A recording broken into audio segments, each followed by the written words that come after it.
Pada Senin 20 Januari 2025, brand kendaraan asal Tiongkok yakni Jayco resmi meluncur di Indonesia dengan memperkenalkan dua varian produk yakni Jayco G7 SHS dan Jayco G7 Pure.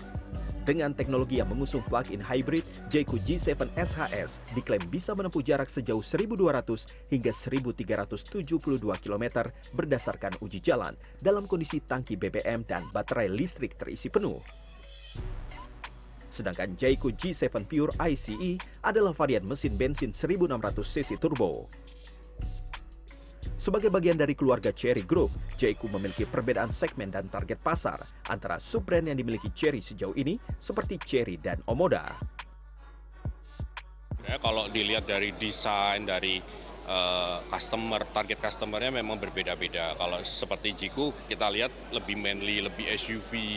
Kalau Omoda kan lebih yang futuristik, yang lebih ya lakukan mobilnya pun berbeda secara desain. Pastinya karena secara researchnya segmennya berbeda, pasti secara produknya, feelingnya pun juga berbeda. Di tahap awal, Jayco akan memproduksi unitnya di pabrik baru milik PT Handal Indonesia Motor yang berlokasi di Purwakarta dalam skema semi-knockdown.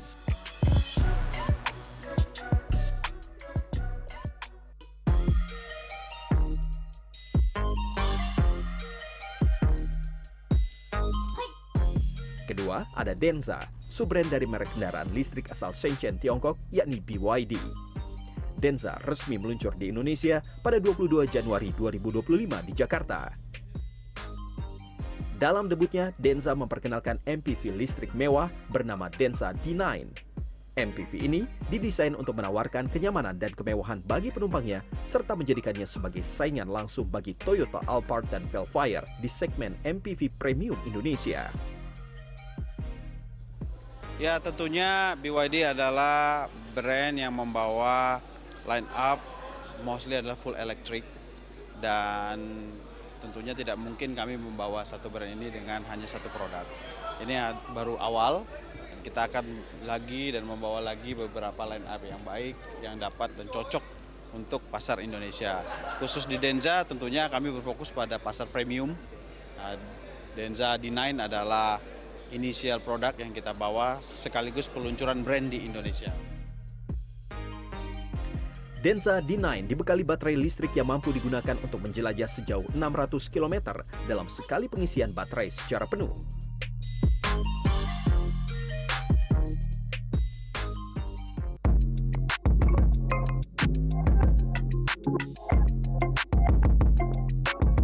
Masih di hari yang sama, dengan resminya Denza memasuki pasar otomotif Indonesia, ada Geely Auto, bagian dari Geely Holding Group yang juga memasuki pasar kendaraan Indonesia awal tahun 2025.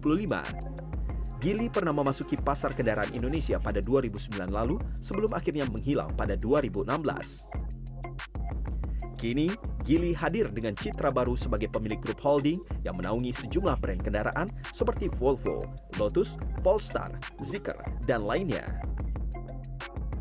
Geely memperkenalkan SUV listrik mereka bernama Geely EX5. Selain kendaraan listrik, Geely juga berencana menghadirkan sejumlah kendaraan berteknologi hybrid dan ICE. Mobil-mobil di batch awal ini itu akan CBU sampai nantinya kita CKD gitu di kuartal 3. Untuk saat ini kita masih berfokus kepada EX5 sih Mas, karena kan saat ini juga kita baru launching, kita juga akan ikut IMS di bulan Februari gitu, dan memang strategi kita di awal ini masih untuk EX5. Direktur Promosi Asia Timur, Asia Tengah, Asia Selatan, Timur Tengah, dan Afrika Kementerian Investasi BKPM Cahyo Purnomo menyatakan, kehadiran 3 brand kendaraan pada awal tahun 2025 menunjukkan semakin diliriknya industri kendaraan Indonesia untuk menyediakan kendaraan dengan teknologi terkini dan ramah lingkungan.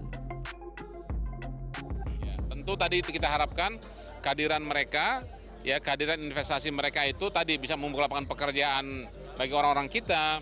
Kalau kita lihat ya mungkin banyak SDM kita ya kan yang akhirnya di hire, dipekerjakan di berbagai pabrik. Kalau kita lihat misalnya beberapa brand-brand yang tadi disebutkan itu pasti ada tenaga kerja kita yang memang barangkali sebagian itu sebelumnya juga sudah bekerja di perusahaan lain.